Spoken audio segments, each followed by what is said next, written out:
In business, there's no room for guesswork. Every shipment matters, every deadline counts. When you're trying to keep operations running smoothly, the last thing you need is uncertainty. That's why reliability is at the core of USPS Ground Advantage. From the moment your package is first scanned in, it moves through a secure nationwide network, aiding in a timely and accurate delivery. You get near real-time tracking so you can keep up with your shipments. And with affordable upfront pricing, there are no hidden fees or surprise surcharges to throw off your cost sheets. It all adds up to predictable deliveries you can depend on. Because knowing your logistics are handled lets you focus on everything else.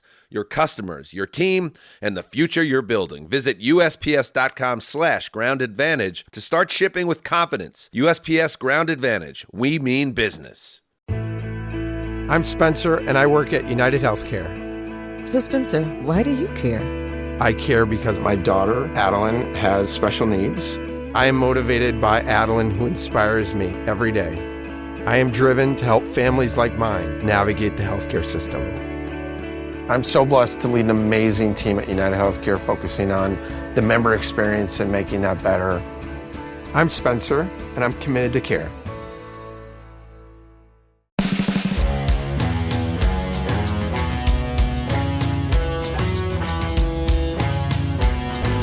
Hey-o! Welcome to Heed the Call, an NFL podcast. And this feels like a good time to have an NFL podcast because it is day one of free agency. And we are live across the world. Thank you, Allgeier. Dan Hanzus here. Marc Sessler, Conor Orr, Justin Graver on the ones and twos. Oh, baby. Sessy. Here we are again. Happy New Year. It is the new year. It's a wild time. I don't know if Al Gore understands this is occurring right now, but that's okay. We've moved beyond the Al Gore aspect of this. We're post-Gore, Connor. We're post-Gore. Sadly. Yeah. Well, to be clear, he's still alive, Al Gore. That's not what we're saying. No, I mean, just like, I wish he won president. Right. That would have been good. And his cultural moment has ceased. Anyway. We always know how to start the show. Every time. Shout out to everybody that's live with us in the chat. We will, of course, check in with you guys periodically. And I don't think there's any time to waste. There's so much that has happened since the negotiating period opened up just 3 hours ago. So let's dive right into it and let us start. We're kind of this. We'll do it. We'll do it the old the triangle journalistically, right? Right, Connor? It's what do they call it? The inverted pyramid, right? Mm-hmm. So we'll start with what we think is the most consequential, the biggest names, and kind of work our way down. But I mean, these type of shows are a reminder that a month and a half from now, 2 months from now, like the 40th item in today's show would lead the show in the offseason. So there's a lot to get to. So let's dive right in and let's start with the Chiefs looking to get off the mat, and they make a big splash on the opening of free agency. Of course, I say the opening of free agency. You guys get it by now. You're watching our show. You're listening to our show. The league year, it becomes official on Wednesday, but now you can enter into agreements. And here is Kenneth Walker, fresh off being the star of the Super Bowl and the Seahawks triumph. They let him walk, and it's the Kansas City Chiefs that go into business. 3 years, $43.05 million, could be up to $45 million if it clears every incentive. And Walker becomes the guy, Sessy, in the Chiefs' backfield, the thumper, the difference maker that they have lacked for several seasons now. Yeah, I mean, it's been an issue for the Chiefs, right? We've watched them go through 2-3+ seasons of kind of like figuring out how to construct their offense. And last year, their leading rusher was Kareem Hunt with his 611 yards. Isaiah Pacheco second. Like, they just haven't had that complementary piece. We don't know what the situation will be with Patrick Mahomes going into the season. So establishing an offense that can have a player like this at running back, we know how good it can be. I still think he's a committee type guy, but I think this is the right. Well, I don't like free agents that do things like win Super Bowl MVP, then go to the wrong team and they vanish or they're in the wrong place. Like the old Larry Brown move. Yeah, this feels like okay, we trust that he's going to be the version of the player that we love and fit really well into this offense. I think it was a brilliant move by the Chiefs. They watched Patrick Mahomes last year carry the ball 38 times over the first 6 games of the season and throw the most expensive shoulder in the NFL into countless defenders. Then he tore his ACL, and that doesn't take away Mahomes' inclination for hero ball, but Kenneth Walker does. And I went and I looked at the numbers on this, and they're fascinating, okay? So in Kenneth Walker's tenure with the Seahawks, all but 1 year, they had one of the worst run block win rates in the NFL, but Walker was top 10 in broken tackles. Okay. And so he's a great runner at creating something out of nothing. Conversely, the Chiefs were one of the top run block win rate teams in the NFL and had the worst running backs in broken tackles. Walker himself outbeat Isaiah Pacheco and Kareem Hunt every year in 10 plus rushes of 10 plus yards or more. He's a complete back. He's scheme agnostic. It doesn't matter where you plug him in. He's good even in the worst situations. And that's what the Chiefs have been looking for ever since they drafted Clyde Edwards-Helaire. And I'm just looking at what Walker leaves behind in Seattle. Because remember, Zach Charbonnet tore his ACL in the divisional round playoffs. So we know that could be an injury that sidelines him for potentially a significant portion of 2026. Now, Kenneth Walker is gone, so you had one of the more well-rounded 1-2 punches in football, and now they have to rebuild that position. So that's a big to-do now for Schneider and Seattle. But yeah, I really like that move for the Chiefs. I give them an A on that. It does take them out of Jeremiah Love, the conversation, the connecting the Notre Dame running back, most likely, Connor. But I don't think they're getting him at number 9 anyways at this point. That's what I think a lot of this, and right. We'll get to it. But like, Travis Etienne signed with the Saints, and another team in the top 10, help me out, just signed a running back outside of the Chiefs. Who was it? Travis Etienne, Walker, and there was one more in the top 10. Cardinals signed Algier. Cardinals signed Allgeier. Cardinals, yeah, and so I think that either, and I think it's probably the reason that I think teams probably have the thought that he's probably going top 5 at this point. Although the possibility that maybe the interviews and all that stuff, teams are starting to sour on him a little bit, which I doubt. I mean, he's a 3-down back. He's a phenomenal blocker, so I think he's just going a lot higher than people thought. All right, let's move on to another big name, Mike Evans. This one shocked me. Right before we came on, I saw it. I thought Evans is one of those guys that was going to spend his entire career with the Tampa Bay Buccaneers, and yet the 49ers go and they get him with a 3-year contract worth up to $60.4 million. Another warning to everyone, don't read too much into these contracts. Look, perfect example, Stephon Diggs' contract with the Patriots. I believe that was either a 2 or a 3-year deal, but it was completely untenable beyond year 1. So it was essentially a 1-year deal. That could be what Mike Evans' deal is as well. Maybe it's closer to a 2-year deal, but certainly 3-year, $60.4 million. I don't know if he sees all of that money, but he's seeing a bunch of it, and now he moves to the Bay Area to catch passes from Brock Purdy. This was the first year, famously, Connor, that Evans didn't go over 1,000 yards. As injuries have caught up to him in the last couple of years. He's missed significant time. He's not a young player at this stage. He's in, 33 now? In that range. I'll double check on that. But for the 49ers, and a 49ers team that lost Brandon Ayuk to the wilderness and injury, that keeps waiting for Ricky Pearsall to be able to stay healthy enough to make an impact. Now you got to get a guy that, even at his advanced age, is one of the most sure things you could possibly have in the NFL at wide receiver. This one makes sense too, doesn't it?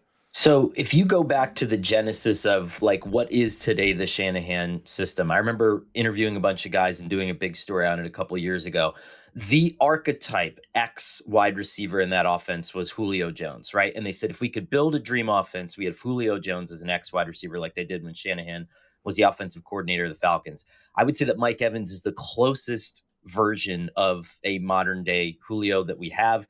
And what they like about him is he's big and he's physical. They like an X receiver that can bully cornerbacks and that can win in man coverage. Mike Evans is the best man coverage wide receiver in the NFL. This is my favorite signing of free agency by far. I thought he would be the biggest difference maker, available difference maker in free agency. And you go to a team now, and again, it's like a lot of mental gymnastics, but it's like, if Christian McCaffrey stays healthy, if we get half a season of George Kittle, if Kyle Juszczyk stays healthy, if Ricky Pearsall stays healthy, why is this not a Super Bowl team? Like I think that they're right on the track. Well, and they nearly were last year with injuries and with Yep. a lot of nonsense and ups and downs. And I think you've got to find a player that can come in and you had Juwan Jennings. So this is a very good replacement for Juwan Jennings. And I would also point to Andre Johnson that Kyle Shanahan had in Houston before even his other sojourns with other teams, that he's always found a way to take a star wide receiver and maximize them.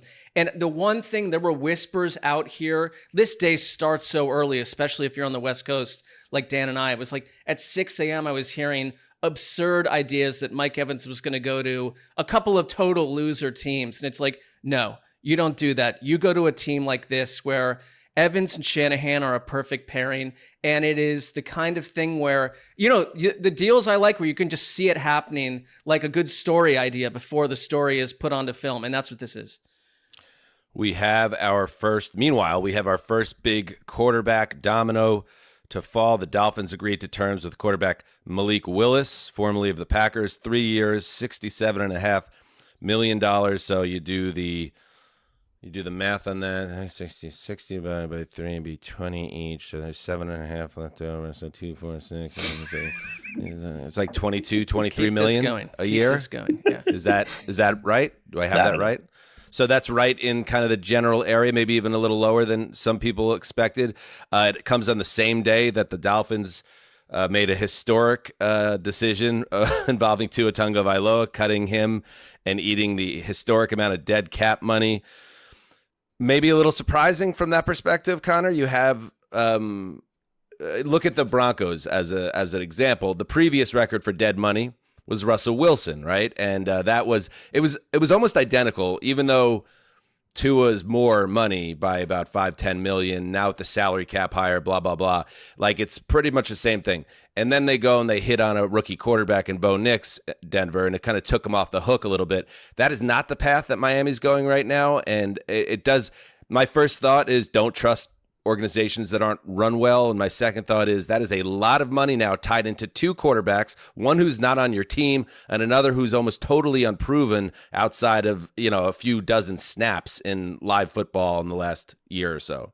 So here's my counterpoint to that. You're going to split up the dead money over multiple seasons. So I don't think it's as devastating. And I think what I like about the Willis signing is that this is kind of what free agency's for, right? You're not in a position to get the best quarterback in this year's draft class. You're almost certainly going to be in position to get one in 2027 if you're Miami. And so Willis is one of those guys that's like, let's see if it's Sam Darnold. We're getting him at Sam Darnold light. We're not even paying Sam Darnold money for him. He's familiar with the scheme, and you're in a division, I looked this up today, that I think is the most susceptible, if you go team by team defense, to quarterback runs. And so I think Malik Willis is very athletic. He played his best last year and the year before that, when the run game behind him was actually really bad. And he bailed them out with, third down passing. He's an impressive guy. But even if he's bad, that contract is such that, we're not going to hear from him 2 years from now anyway. This is going to be Justin Fields 2.0. The Dolphins are going to draft somebody that Jeff Hafley wants in next year's draft, and we're going to move on. But I think in the meantime, why not shoot for an unknown ceiling instead of just getting Joe Flacco to play quarterback for the Dolphins? And that was the quarterback with the unknown ceiling. And and if you're John Eric Sullivan, the new Dolphins GM, you already look at Malik Willis as a personal victory because you were part of the front office that brought him to Green Bay. And that's why Malik Willis is here, because of what happened in Green Bay. If you're Jeff Hafley, the coach, you don't have 3 years to figure out quarterback in today's NFL. So if you can swing for the fences on this and it works, you've solved all your problems. Because I think to Connor's point, when you make Tua a post June 1 cut, the cap stuff just seems to be floating down a river for most of these teams, right?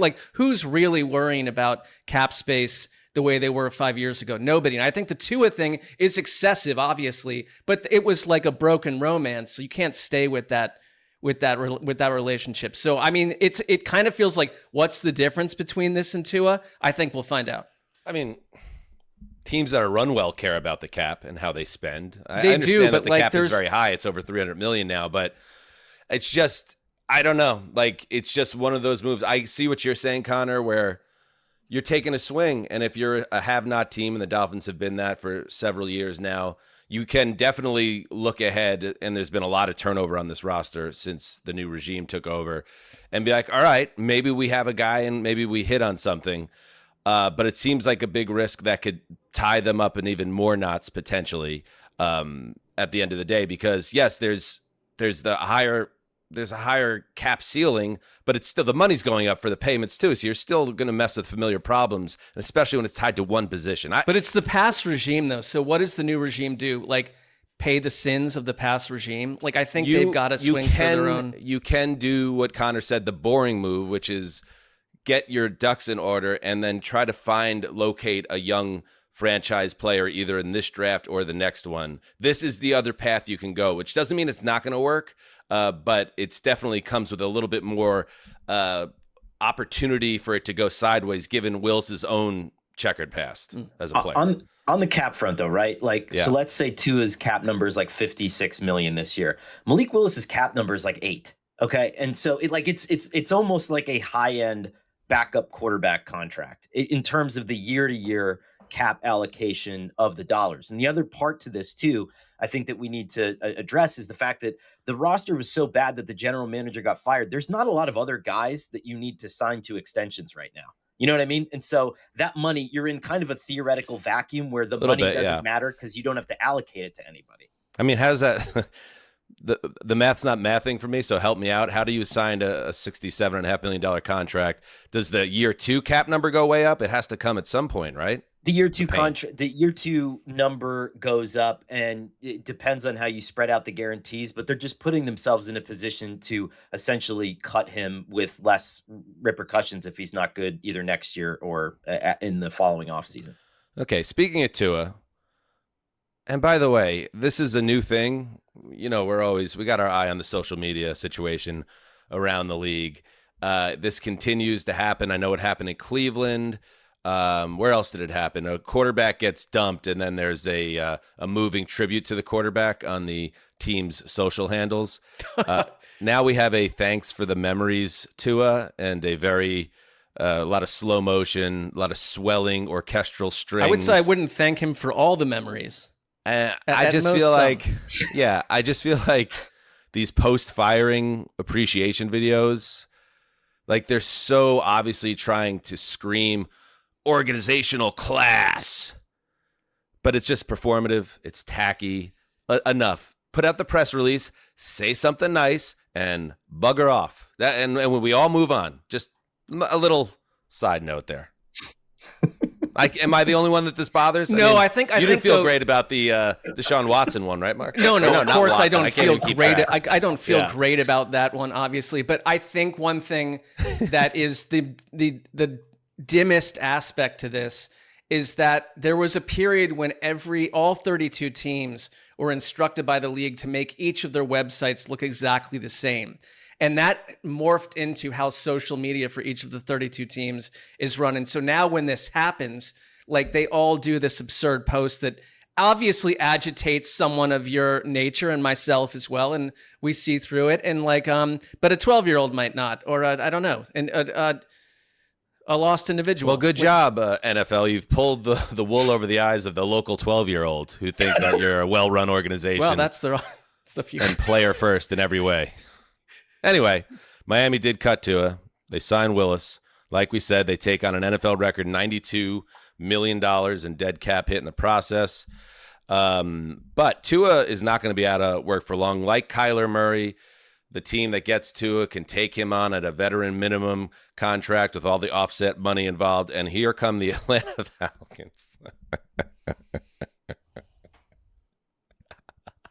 Of course, the Atlanta Falcons say, yes, Tua. Even my dog, Captain, cannot believe the Falcons are about to do another dumb fucking thing. The Atlanta Falcons are making a, quote, strong push to sign Tua, per NFL media. A deal could come together soon. So there you go. That could even happen during our recording today. Tua to the Falcons, and God bless everyone involved. This is the most left-handed quarterback room in the history of left-handed quarterback rooms. I mean, this is wild. But it was funny because I looked this up before right when the Dolphins signed Malik Willis. Tua Tagovailoa is one of the worst rushing quarterbacks in like modern NFL history. He has like the downfield dynamism of like Jared Goff, which is shocking to me in terms of like EPA per play. And I have no idea what the goal here is for Kevin Stefanski. He doesn't seem averse to like short stature quarterbacks. I mean, Dylan Gabriel was another one of his draft picks in Cleveland. I don't see how this works. And you're basically taking one of the most injury prone quarterbacks in the NFL and making him your primary plan A backup to Michael Penix, who just suffered his third ACL tear of his career. I mean, this is not good. Like, I don't know why we're doing Well, would we like any landing spot for him? Would there be any landing spot where we were like, aha, that makes sense? Like, I think my one thing about Tua a little bit, I don't want him on my team as a fan, but like, we're so down on Tua right now. And like, he's like 700 days removed from a pretty promising, productive, successful season. It's like him and Kevin Stefanski aren't the worst match I could imagine. I don't love it either, but it's just like, are we at the place where like we're throwing Tua down the river without any thought that like, is he truly like a bottom 10 quarterback? No. I will answer that. I believe he's a bottom 15 quarterback. I think he does not pass the smell test or the eye test if you actually watch him. Statistically, he had some big numbers playing in a certain type of offense that works in certain conditions and with certain players around him. He, like Connor said, he cannot move. He's not great at creating plays. If you could build a pocket for him, he has good accuracy, but he has major issues with arm strength. He can't move. He can't stay healthy. And again, it could be seen as reductive, but year after year, these things are proven to be correct. The teams that make bad decisions year after year make them over and over again, and I just think this is another one. I didn't believe in the Penix move. I didn't believe that you should pair Penix with Kirk Cousins in the same offseason. There's so many things that the Falcons do wrong that seem like bad ideas, and then they are bad ideas when we look back, and I think Tua will be no different. Well, he'll be a Jet by the end of the show, and you'll be singing a whole different tune, so... Sure. That is the easy thing to say, Mark, but I just don't think he is a good player. Okay. And that's my take on it. I'm sorry. I disagree. Well, I don't think you vastly disagree with anything I'm saying. And it's the idea that if you watch him, you see that he's ranked here. His promise has faded. It's just that it's like, he is a fringe starter. And if they need a fringe starter for a month to get Michael Penix healthy, I don't hate it. I understand the fascination with, and I know a lot of teams are like really hot and bothered by the financial advantage of paying a quarterback like that at the league minimum. Like we saw that the Vikings were really attracted to Kyler because Kyler is going to be on the vet minimum, just like Tua. But to me, it's kind of a damning indictment on like whatever Kirk Cousins has left in the tank, because if you're Kevin Stefanski, you've worked with him before. You had him in the building. You could have re-signed him after you cut him and just brought him back, and Kirk would have not wanted to move. But instead, for $7 million less, you think that Tua is that good or has that much in the tank? I don't know, man. It's an interesting call. One more move before our first break. Alec Pierce. I thought this was going a certain way because the way the Colts had handled their offseason business with Daniel Jones, and then he was on record saying he wants to test the market. But then it was all set up because he goes on Pat McAfee's show and announces that he's staying in Indianapolis on a 4-year, $116 million deal. This announcement was made right before the window opened. So for maximum ratings over in Bristol, you get what's going on here. And that led to another move involving Michael Pittman that we'll get to. But Pierce stays in Indianapolis. Your thoughts on this one, Mark? Well, I think sometimes the best move is just keeping the player that works in your system. And if you're Pierce, he had verbalized the fact that Daniel Jones was the quarterback he had a career year with. So I don't dislike it. Like, keep your weapons. Like, Michael Pittman's out the door. So it's like, I think they made the right push here to keep their offense intact. I would have really disliked Pierce going to fill in the blank other team as like their wide receiver number one outside of like a Niners or something. It just didn't seem to fit for me. So I know he works in Indy. He quietly like made some incredible one-on-one catches last year. Like he can do it for them. So I'm in favor of them just doing what they did. I will say I so agree with you, Dan, that like I was watching the opening of the McAfee show, and the way that they set that all up, it was just like most of this day is about the media speaking to themselves about this. Like it's really just a media celebration of talking NFL deals. I couldn't hate this anymore. The Colts, they are running back an 8-9 team. They're spending arm and leg to run back a team that finished 8-9 and that lost 7 straight games at the end of the season. And look back at last season at who their wins were over when they started 8-2. The Falcons fired their coach. The Titans twice fired their coach. The Chargers, who fired their offensive coordinator. Cardinals, who fired their coach. Raiders, who fired their coach. And the Broncos, they beat them by 1. There's no indication here that this is actually a good enough football team to spend like $300 million on to bring back all these players. I don't know. Am I wrong? But if Michael Pittman is also gone and then Alec Pierce is gone, like you're starting over outside of your tight end position. Well, I think a lot of this, Connor, is they don't see themselves as that team. They see themselves as the 7-1 team that got banged by injuries in the biggest of all spots, and they're like, traded for Sauce Gardner. Yeah, let's get everything back in order. We'll have a full season of Sauce, and we'll see what happens. And they did have to make a move corresponding to this by trading Michael Pittman out of town. He is sent to the Steelers in a swap of late round draft picks. Trading Pittman opened up $24 million in cap space for the Colts, who, as we know, are also trying to get a long-term deal done with Daniel Jones, so that you would think goes toward that goal. Good luck. I mean, they seem to be pretty far apart on that one too. Yeah, and I mean, again, the Colts, Chris Ballard cannot get fired there. He seems to have a lot of power. He has the ear of ownership. And they will continue to do what they want. And I think those teams that are a little stubborn with their roster, they are more prone to do what you're saying, Connor, which is like, no, I built a great team here.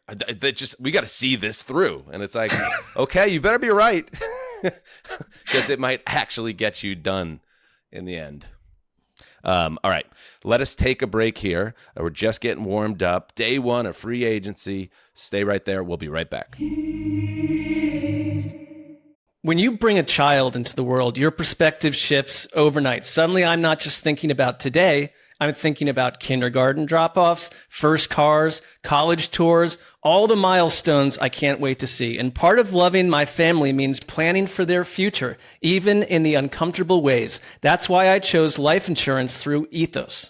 What really stood out to me was how fast and simple it was. With Ethos, everything is 100% online. You can get a quote in seconds, apply in as little as 10 minutes, and potentially get same-day coverage. There's no medical exam. Just answer a few health questions right from your laptop or phone. Coverage options go up to $3 million, and some policies start as low as $30 per month. Yep, it gave me real peace of mind knowing I could protect my family without adding more stress to our busy life. And it's not just me. Thousands of families trust Ethos. They have a 4.8 out of 5-star rating on Trustpilot from over 3,000 reviews. Plus, as of March 2025, Business Insider named them the #1 no medical exam instant life insurance provider. If you've been putting it off, this is your sign. It only takes a few minutes to help protect the people who matter the most. Protect your family with life insurance through Ethos. Get your free quote in minutes at ethos.com/HTC. That's ethos.com/HTC, ethos.com/HTC. Application times and rates may vary. You know, Mark, I don't know what it is about certain seasons, but every year without fail, the bugs show up. For us, it's ants in the kitchen. Gotta deal with that. Mosquitoes, spiders in the corners of the basement. And once I see one, I can't unsee it. I start checking every wall before bed. It's brutal. Yeah, I'm the same way. And let me tell you, it's not exactly restful. I have enough trouble sleeping already, as you know. I don't need to be worrying about pests on top of it. That's right. So we looked into professional pest control, but the quotes were hundreds of dollars, plus scheduling appointments and having someone in the house, which nobody wants. That's why I was really intrigued by Pesty. It's a customized, do-it-yourself pest control kit. They ship you pro-grade pesticide, the same kind the professionals use, along with a sprayer, mixing bag, gloves, and clear instructions. It honestly takes less than 10 minutes to mix and get started, and I love that it's tailored to my specific location, climate, and the bugs common in my area. Absolutely, Dan. Pesty handles over 100 types of bugs, from ants and spiders to roaches and scorpions. It's kid and pet friendly when used as directed. It's fully registered, and it's even used in hospitals and schools. Plans start at just $35 per treatment, and it comes with 100% bug-free guarantee or your money back. Mark, this is great for your dungeon. Bugs hate to see you coming with Pesty. Go to pesty.com/HTC for an extra 10% off your order. That's PESTIE.com/HTC for an extra 10% off. All right, we are back. Free agency day one. But before we get back into the news, Ceci, how about a plug for the Heed the Call official merchandise? Take it away, buddy. Sell it, baby. What an incredible collection of items we put together. I mean, this is just stuff that we spent over a decade thinking about doing merch, and now we've got a chance to do it. They're like, and this is what they came up with? A decade? Well, no, I think these are Rough. incredible. There's some incredible items. I would also say that if you've been one of the beautiful people that have bought some of these items, in a couple months, a month or so, we're going to have a fresh new round of new merchandise as well. So it's what's coming down the road. It's exciting stuff. I want to find someone that finds someone else who's wearing the same stuff out on the street. Send them some pictures of what you're wearing and go purchase today. And Connor, it should be, again. it should be stated that once we come out with the next line from the heedthecallpodcast.com merch store, some of these things are going away forever. So if you like one of these shirts, any of these shirts, the mugs, the glasses, get them while you can, because they could disappear. And as always, thank you for your hedonism. Heedthecallpodcast.com. Let's get back into it. Here is the big trade that went down over the weekend. Maxx Crosby is going to, of course, the Baltimore Ravens. A big trade that gets the Raiders. What we talked about this, Connor, on our last show. Should Maxx Crosby have the same price tag as a Micah Parsons, as a Myles Garrett might, like as that type of difference maker? Well, he ends up pretty much getting that. The Raiders get first-round picks in 2026 and 2027, and the Ravens get a 5-time Pro Bowl defensive end in Crosby, who has a real opportunity here to make a massive impact for a contender that obviously has been trying to get over the hump for several years now. Baltimore sent this year's number 14 pick in the draft to the Raiders, and the Raiders got a lot moving right now, a lot coming their way in draft capital, players, Fernando Mendoza in a month or two. Exciting times for the Raiders, but they have to say goodbye to one of their great warriors. Yeah, I mean, I thought this was a great trade for the Ravens. I looked this up. So during his time with Vegas, I think like over the last 2 or 3 years, he's only been playing defense with a lead 22% of the time.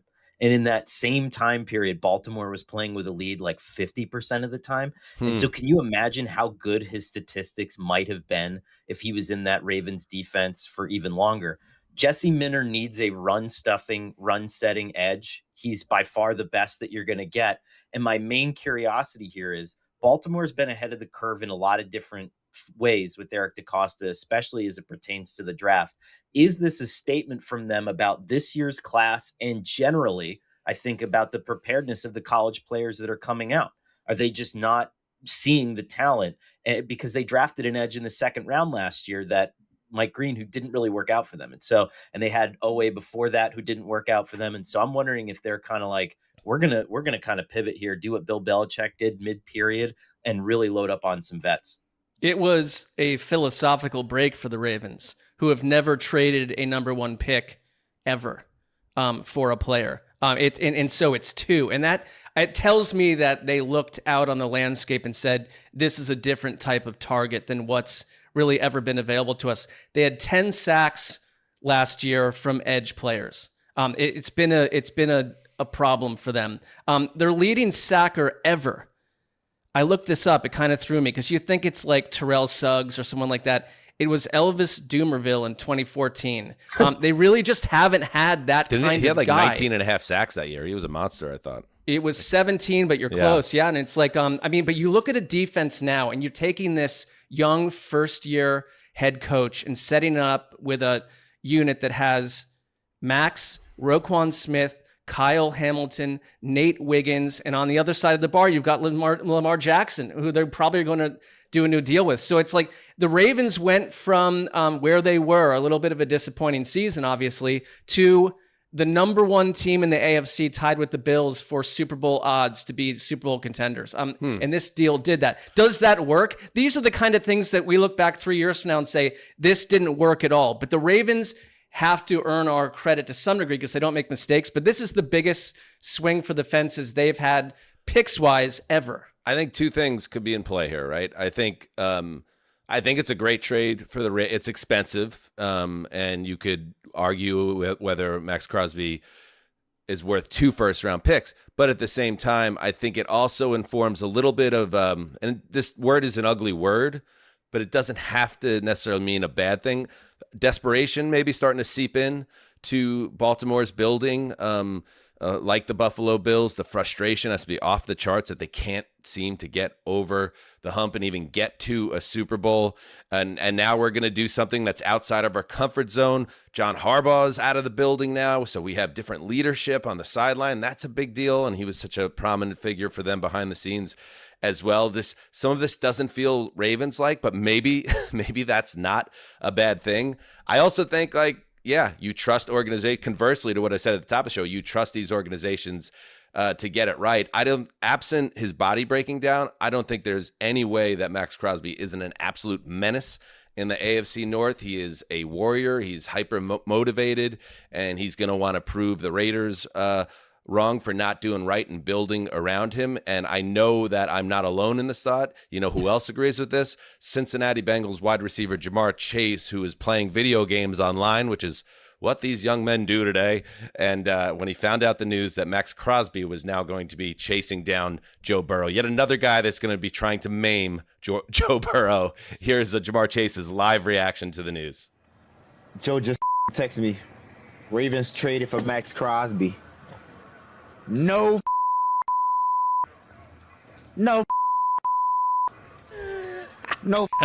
brother. I'm highly pissed right now. Oh my god. Oh my god. How the do we let this go to the division, bro? Oh my god, bro. Why the fuck do we let this go to the division, bro? He's going through it, man. Oh my god.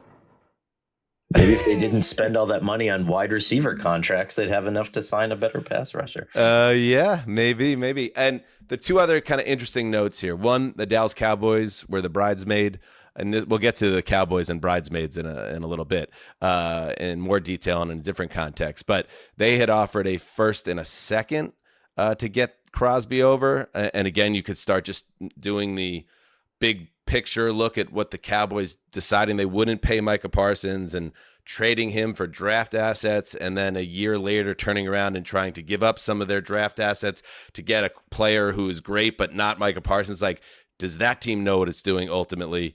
But then there's the Tom Brady of it all. Tom Brady was essentially the boss in Las Vegas, and that includes Mark Davis, the owner. Like, he is running the show there. And according to ESPN's Jeremy Fowler, the Patriots reportedly popped up as a team eyeing Crosby this offseason. But the biggest obstacle was Tom Brady, who didn't want to trade Maxx Crosby to the Patriots. And it's just like, what is going on with Tom Brady and the New England Patriots? We could maybe shelve this for a larger deep in the offseason conversation. But Mark, a little bit odd that Brady seems like he doesn't want, I know obviously that the Patriots are in the conference, but so are the Ravens. Odd that he wouldn't be open to trading to the team that will give them the most and kept him away from the team where he became a legend. I mean, it's not, the more that we're learning, it's not stunning to me that there's an element of spite Tom Brady holds for the Patriots post Tom Brady. But I mean, I think all these GMs are kind of psychotics behind the scenes, and we're learning more about how the Raiders are run. I will say this from a Tom Brady angle, like in the course of 600 something days, you've completely changed what the Raiders can do in terms of draft capital and cap space. Like now you got to go do it right. The Patriots thing to me is just like a little bit of Tom Brady being a psycho. He is a psychotic, self-involved. Do you want a psycho running your team? I could talk myself into a psycho as my quarterback because of the competitiveness and everything when you combine it with all his other positive attributes. But as a team builder, I feel like I've seen this before and it doesn't always work out. But well, the Browns have had like 3 mathematicians and like someone that came like and 8 people that came from Harvard and Yale, and like no, I'll take a psycho. I want to try a psycho. Let's try out a psycho for. We could do that. Here. We could arrange it maybe. Yeah, we can. Do you ever like almost finish a project and then all of a sudden someone just walks in with like a big stupid idea that blows everything up? That's kind of like what happens with Brady running the Raiders, where it's like the GM and the coach are aligned and they're doing all this stuff, and then all of a sudden like he just gets off the tarmac from wherever, Zanzibar, at an F1 race and is like, hey, we should sign Tyler Linderbaum, and everyone's like, okay, shit, we got to go back and redo all the cap and stuff like that, and I think there's an element of that. He can't be in the building full time, but he does want to be something of an active faux GM, and it really complicates things. And there's the Alex Guerrero piece of it all, which we covered. I mean, Max was right to want to get out of there. So yeah. The Raiders signed center Tyler Linderbaum, 3 years, $81 million, $60 million guaranteed. That $27 million per year is the highest paid interior offensive lineman in the history of the NFL. They also give Jalen Naylor, formerly of the Vikings, a 3-year, $35 million deal. So that roster, whether it's going to work or not, and so much of it is going to depend on whether Fernando Mendoza is the goods and he can transfer his Indiana success to professional football. But that's going to be a very different looking team than we saw last year. Will it be better?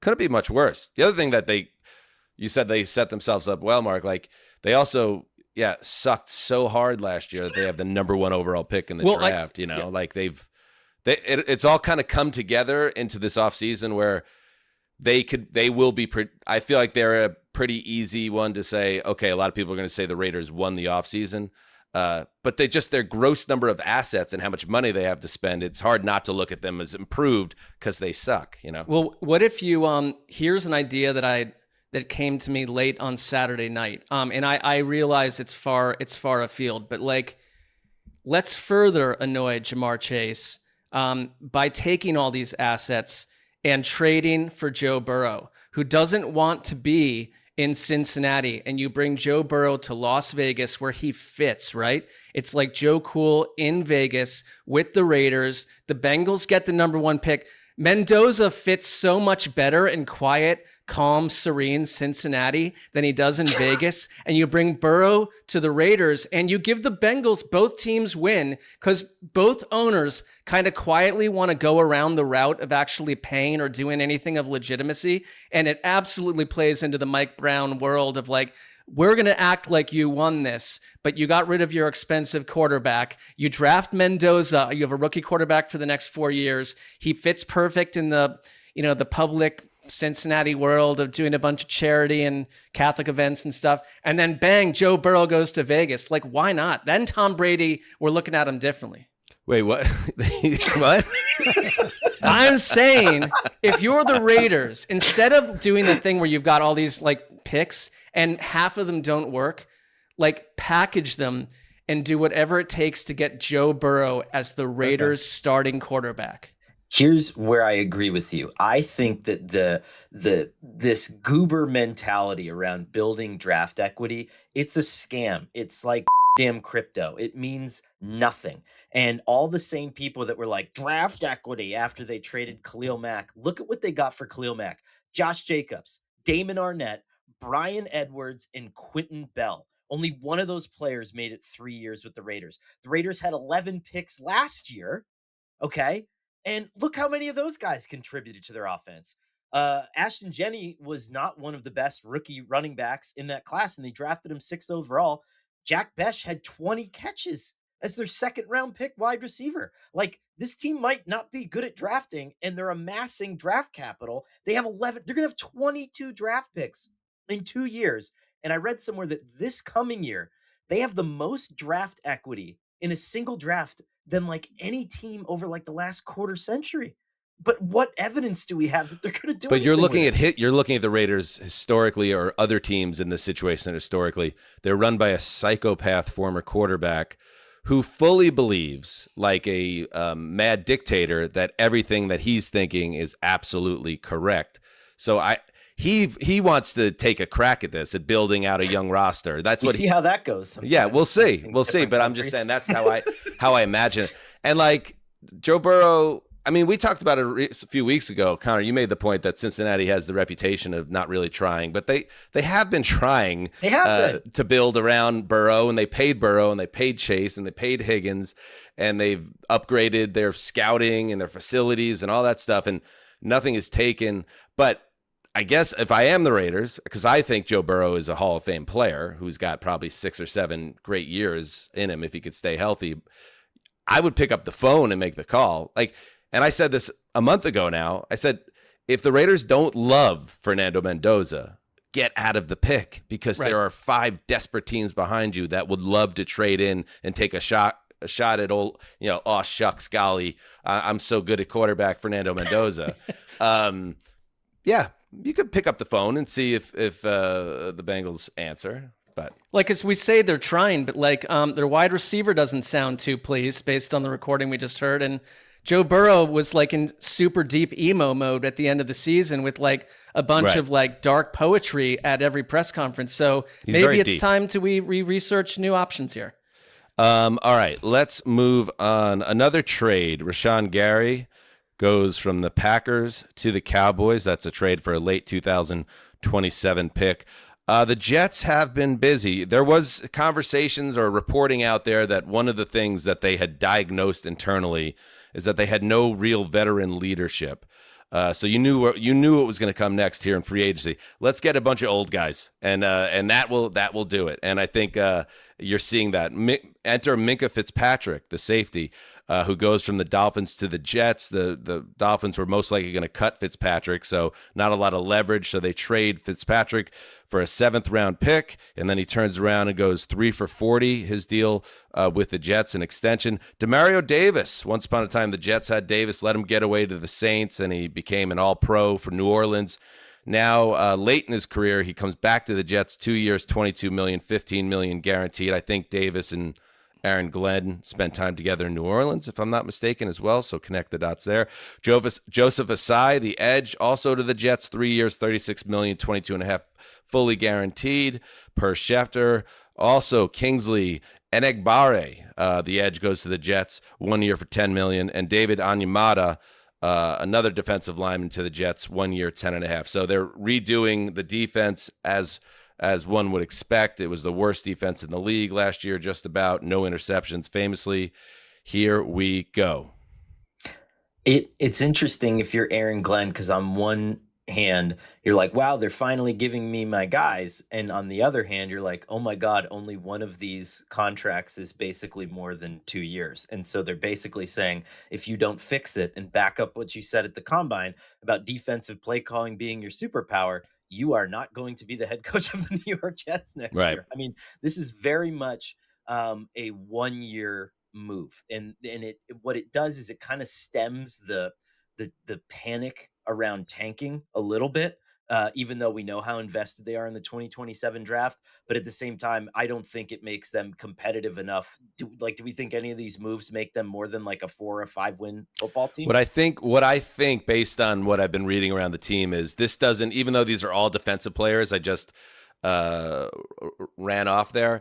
I think this is still going to be a very heavy defensive draft for the Jets. And Aaron Glenn believes when we have this young team, a core that will be very young, I need some veterans. So Fitzpatrick plays in the back end, a guy like Davis with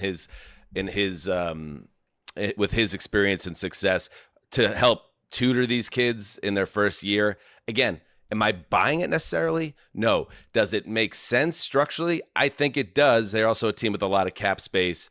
But yes, they need impact players. And other than Fitzpatrick earlier in his career, and Davis as well, obviously, I don't think any of these guys are going to be, Pro Bowl stars for the Jets. No. There's such a case study in like, can't we just tank? Like, I mean, I can think of 3 teams like this. Like, wouldn't everyone understand the sense in getting the best quarterback next draft, not this draft? But you can't, because there's human beings, there's coaches, there's the Aaron Glenn of it who needs to be supported in this too. And like, if it's Darren Muji, is like it's like you're busy in free agency, but a Jets fan with some savvy, like you're seeing, Dan, is like you're seeing through it, being like, I don't know what any of this really means from a tactile angle for this team that probably will still win, are going to try to win 2 to 3 games. Right. Who's going to be there? You could make all these moves. You can even add core players that are promising through free agency and the draft, but they don't have a quarterback, and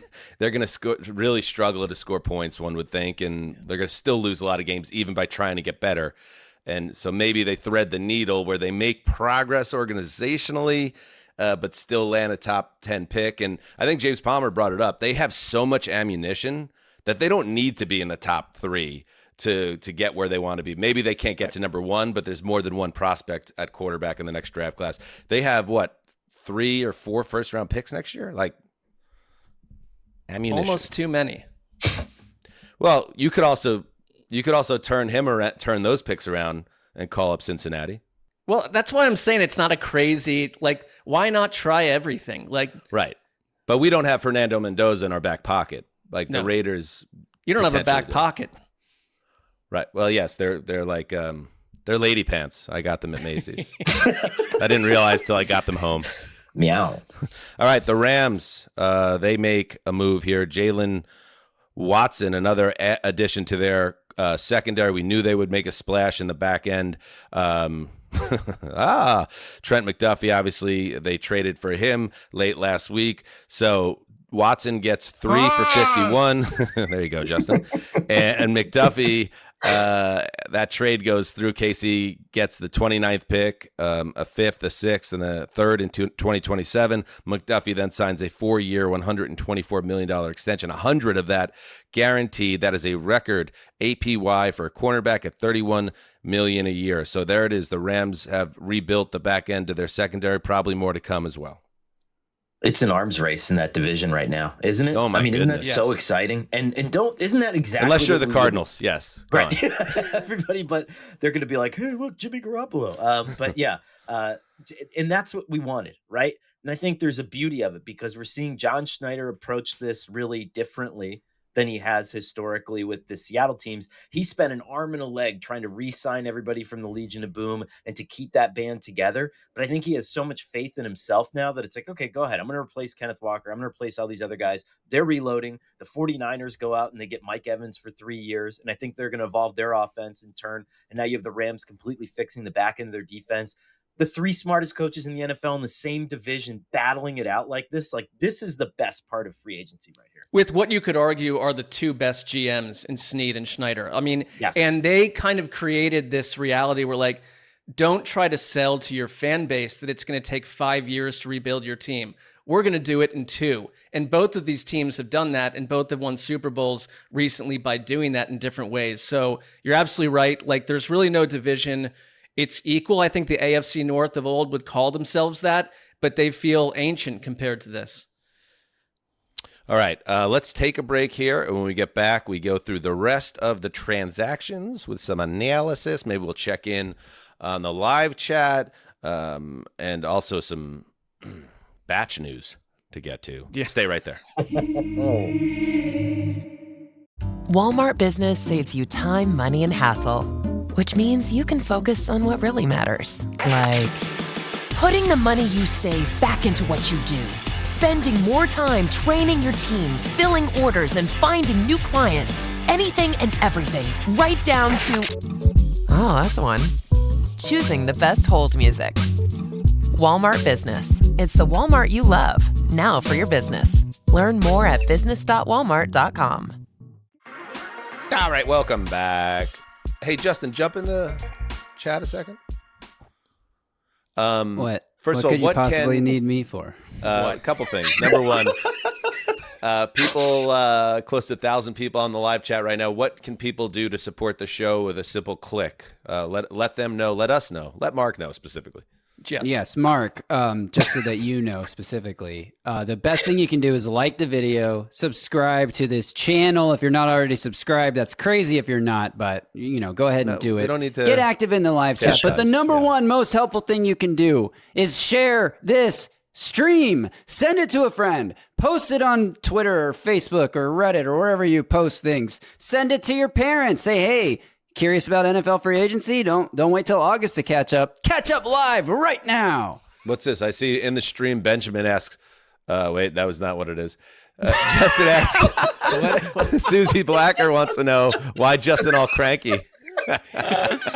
I think it's what we're about to talk about probably, but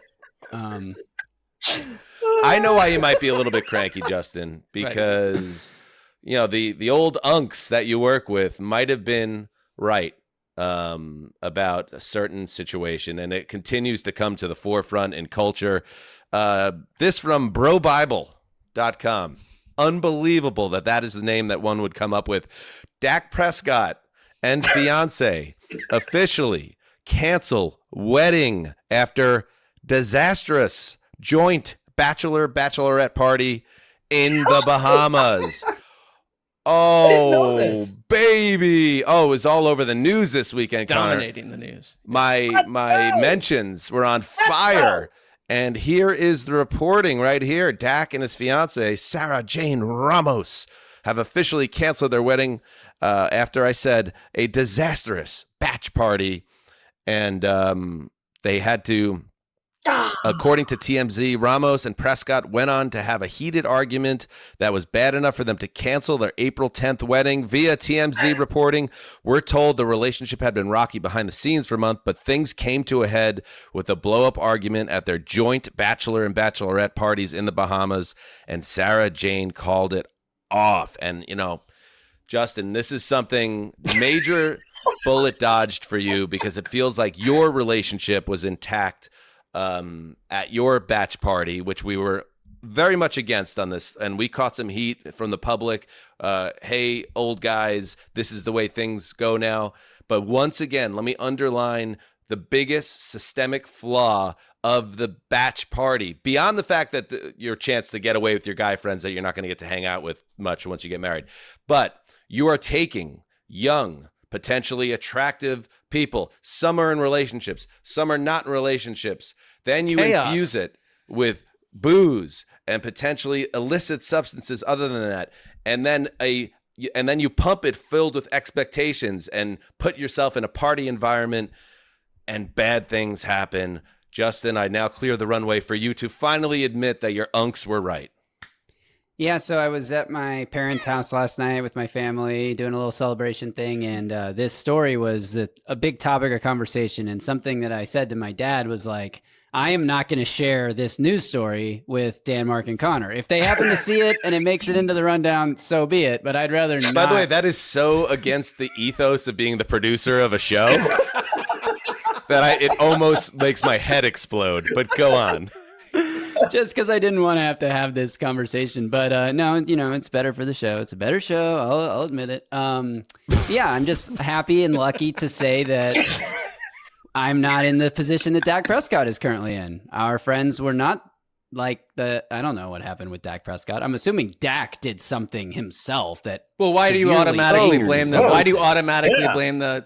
Because the reporting was that she called off the wedding, not Dak. So she must have been angered or annoyed or frustrated by something that he did on this party. No, that's speculative. Objection. Yeah, speculation. You can't too speculative. It could be a million different things. But also, again, your own batch party, it's a bit of a mystery. All that's been hinted at that there was some drama that went down with your own party. And now you see this with a celebrity, a football celebrity as well. Once again, runway clear to acknowledge that you dodged a major bullet. And if you could do it again, you would have went with something a little more traditional. Go ahead, Justin. Dodged a major bullet. Totally accept and agree to that. will not accept or agree that I should have done something else because it was a great weekend. We had so much fun. It's like an Regardless Unsolved of- Mysteries episode, like what actually regardless of happened what at the may batch. or may not have actually. I like Justin is like an unreliable witness at best at this point. I mean, he tried to bury the story like Watergate. This is incredible. Just let me loose at that wedding with a reporter's notebook. I'll figure it out. You can also, if you're watching, Justin's annoyed. You can tell That's in a the little great circle social that bit. Justin's annoyed. Somebody with should us. follow you with a camera as you talk to everyone in the wedding party and That try is to uncover. a brilliant idea. Connor, intrepid reporter for Sports Illustrated. Does he have clearance to just sniff around the story a little bit? I'll say yes for now, but let's also acknowledge that I should confirm that with Jessica before I give full permission. Oh, you said Jessica. We're done. Yes. Okay. That's all we need to hear. I've been backtracking just because I remember what a hornet's nest like the weeks leading up to my wedding were. And I was thinking about this the other day. I said this to my wife. I was like, I've already asked Justin, like, is it okay if I wear a gigantic cowboy hat? Like, can I wear a bolo tie? And I was like, I need to be less of a factor in Justin's wedding and just like allow this to be a union of two souls and not really a content opportunity. I feel like both of you, Dan and Connor, are gunning to make some sort of. I am hearing hints verbally over a number of shows, just some sort of impact at the wedding that is memorable. And I think we, can you allow yourself to recede into the distance?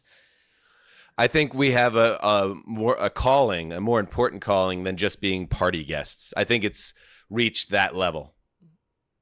Yeah, well, I think it started at that level, like in terms of. Remember, I have a journalism degree from Northeastern University. Connor, Syracuse, one of the great school of journalism programs in the nation. Mark, you have a inquisitive mind. So if you want to get in on this, I Maury worked as a Povich journalist style, for a decade plus. By the way, just it well, feels then join lost us at times in this expose. Well, what I'll do is I'll operate behind the scenes in the shadows, and I'll unearth something that will be of value. I promise. For You'll the be our Mark is my- deep throat. Yeah. Yep. To the dungeon we go. Mark is my favorite right now. Just saying. All right, let's get back to it. Unbelievable. Good luck to Dak and Sarah Jane Ramos. Could be Ramos. Apologies. Good luck. It sounds like luck is out the window at this point, but Yeah. The Giants busy. Isaiah Likely very nearly a member of the Heed the Call all free agency team. He has to settle for John Harbaugh and Big Blue. 3 years, $40 million up to 47.5.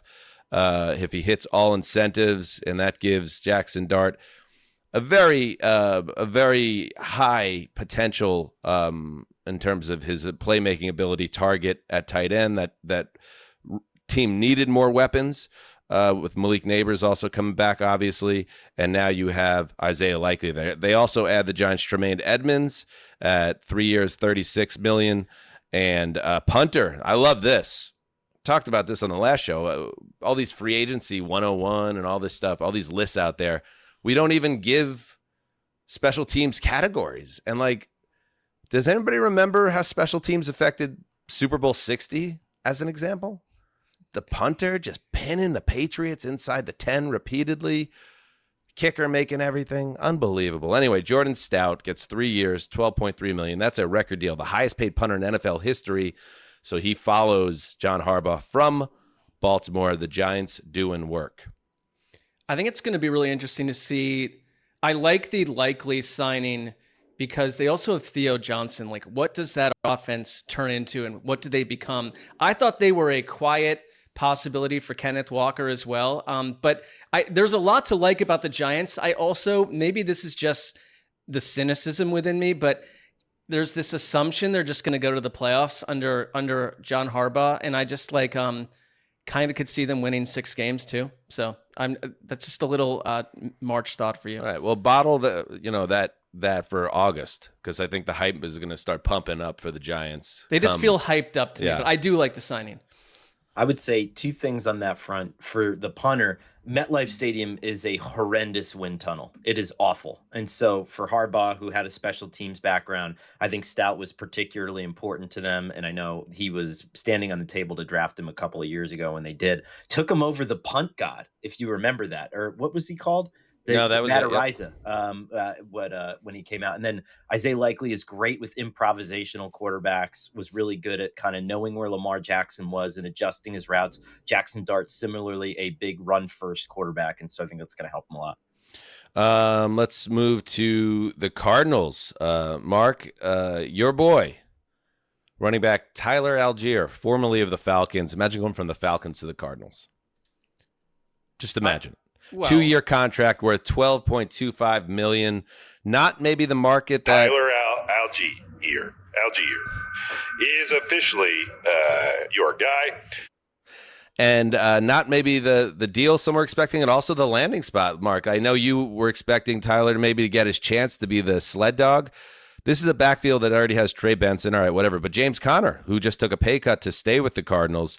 So here's Allgeier joining Arizona, and may not be the number one guy, even if some people on the show want him to be. Well, right. I think it's despite what I viewed him as, apparently the league does not. Like, I thought he would have been a good fit to go to Seattle post Kenneth Walker and just be kind of a bowling ball sledgehammer there. And I don't know, the Arizona Cardinals feel like a bit of a disappearing act. They also didn't get Malik Willis, so they continue to be as mysterious as possible. I still like the player. One other note about Allgeier that we didn't bring up the other day, his pop the hood stats were not good last year at all. He averaged a career low 3.6 yards per carry and averaged 0.11 broken tackles per rush, which ranked 49th out of 66 qualifying running backs that per Roto World. So maybe his market just wasn't as hot as some of us I also expected. would like to see him. When you're paired with a Bijan Robinson, like, he's used at certain times and not always at the best time. But you're right. Like, the league's told us exactly what they think of him. All right. One more team, then we're going to do a little 8 o'clock delight to close things out, and we will clear the runway for the Tennessee Titans, Justin Graver's favorite team. I see this made the rundown without having to be prompted, even if Dak Prescott didn't. We have a full rundown of Titans move. Mitch Trubisky joins the team as a Cam Ward backup on a 2-year deal. Daniel Bellinger, tight end, 3 years, $24 million. Wan'Dale Robinson, the worst kept secret of the last couple of days. He comes over from the Giants, 4 years, $70 million. Cordell Flott, cornerback, 3 years, $45 million. John Franklin Myers, we talked about the dot connecting on that one. He rejoins Robert Saleh, 3 years, $63 million, $42 million guaranteed. And Alante Taylor, the cornerback, 3 years, $60 million, $42 million guaranteed. And that's, if you add it all up, $262 million. And that doesn't count Trubisky because we didn't have his numbers yet exactly. But the Titans are the big spender on the first day of free agency, Justin. We'll see if they're the big winner, but they are the biggest spenders. Yeah, you guys talked about it a lot last week, but the biggest winners of free agency often doesn't pan out very well once the season starts. We talked about that last year around this time when the Patriots were this team, but the Patriots went to the Super Bowl. Can the Titans get incredibly lucky, have a super soft schedule, have all their opponent quarterbacks get hurt, and make it to the Super Bowl themselves? Also, We'll Cam see. Ward needs to be good like Drake May. Yes, Cam Ward needs to take That was step. important, too, for the Patriots this season. Wan'Dale Robinson will help. I also think the runway is clear for the Titans to draft Jeremiah Love now, with the Cardinals at 3 signing Allgeier, the Saints signing ETN, and the Chiefs signing Walker. I guess the Commanders, if the Titans decided to trade back somehow, the Commanders would be the threat. But that would help the offense, of course. A lot of guys who have played for Brian Daboll signing here. Mitch Trubisky played for Daboll in 2021 in Buffalo. Bellinger, Robinson, and Cordell Flott were all in New York last year. Is that a good thing? The Giants weren't very good.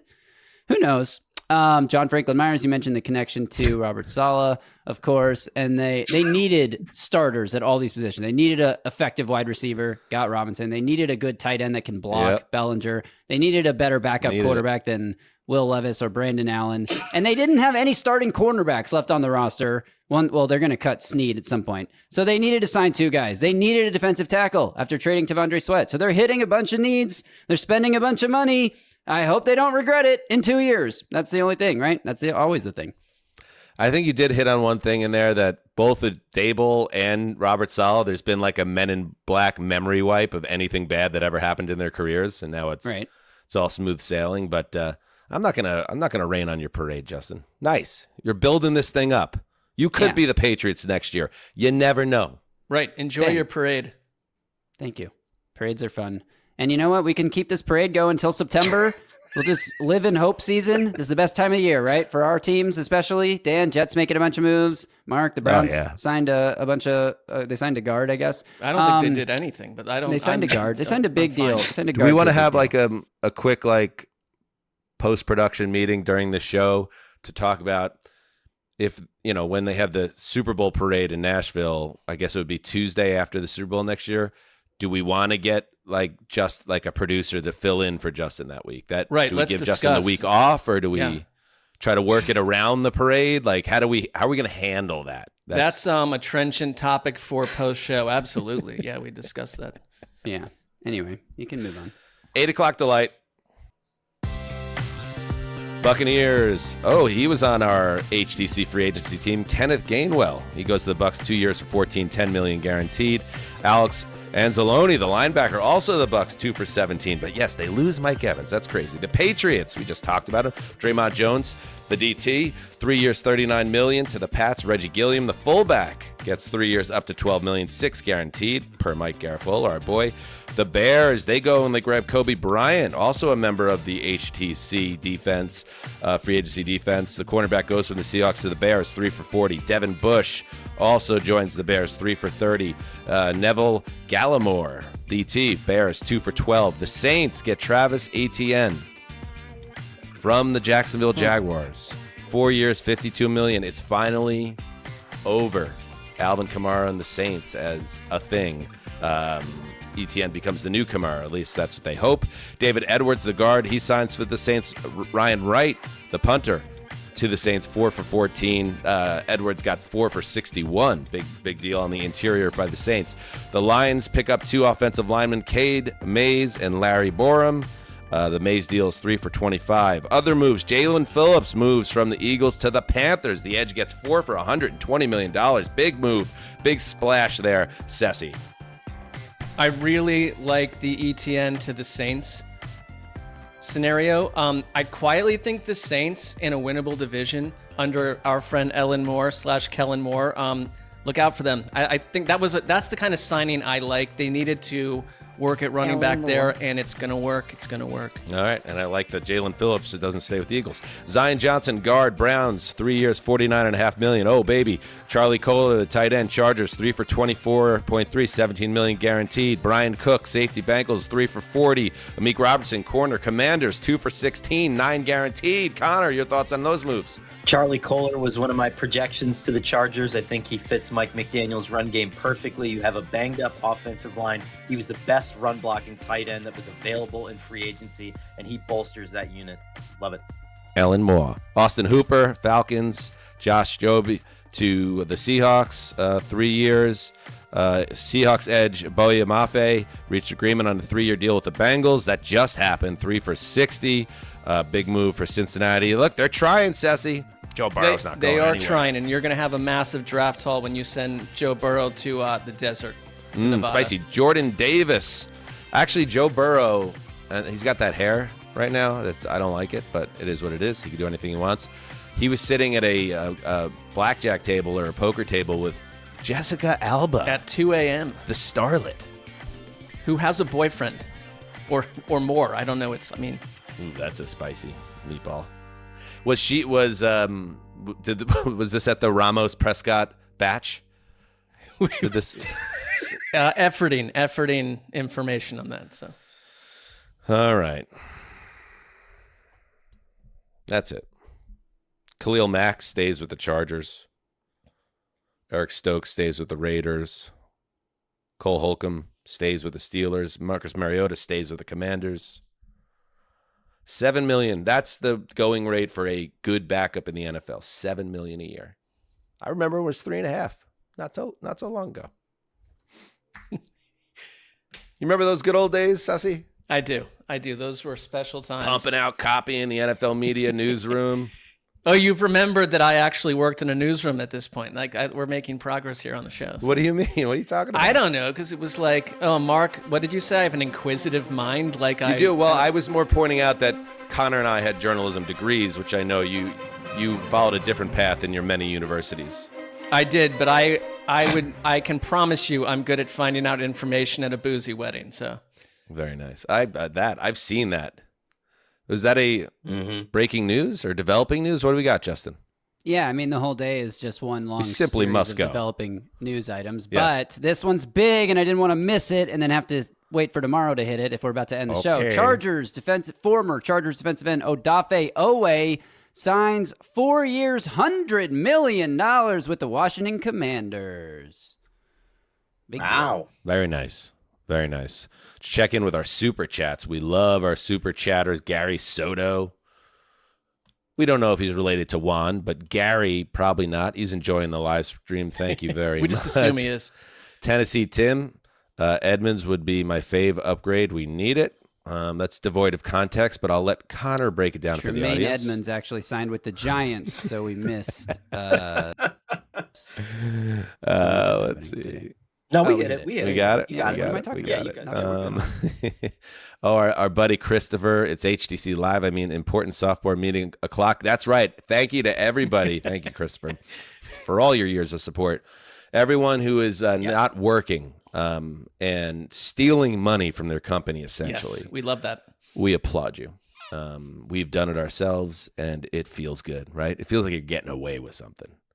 It is an important software meeting. We'll back you on that verbally to your employer. Dennis Moody, the salary cap is as real as Gravy's ability to dunk. Oh. Good stuff. All right, this is just the beginning of free agency week. Connor, you're going to be back. When are you back with us, Connor? What do we decide? I'm coming back if you'll have me on Thursday. Hell yeah. I got a little trip. And listen, I mean, I'm extending the invite live on air. I'm going to be about 40 minutes from you tomorrow night. So maybe drinks. Really? I would love. Maybe like I think I don't know. To touch you, to hold you would be very important. Did you suggest the Olive Garden is where we meet? Just saying. How about a Shakey's Pizza Parlor? Yeah, there are options here in Southern California. Okay. So. All right. Who do we have coming on tomorrow, Justin? Tomorrow, Hassan will join us to live break down all the moves that happened between now and, I guess, 12 p.m. Pacific, 3 p.m. Eastern tomorrow, and then everything that happens for the next hour. And Wednesday, we have the Ringers' Sheil Kapadia joining us. Ah, look at us. What a week. Anybody else trying to do this, you fail. We win. And you win as the listener, the Heedonists. Thank you for your support of this fine program. We'll be back in 24 hours.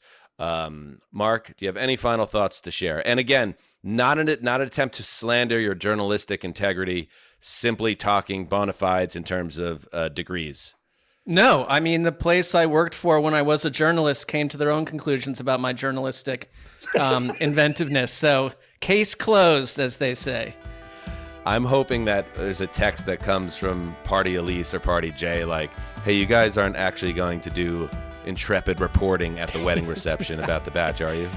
That's when I know we're getting too close, Connor. She does have my number, so I guess we'll find out. Heed the call.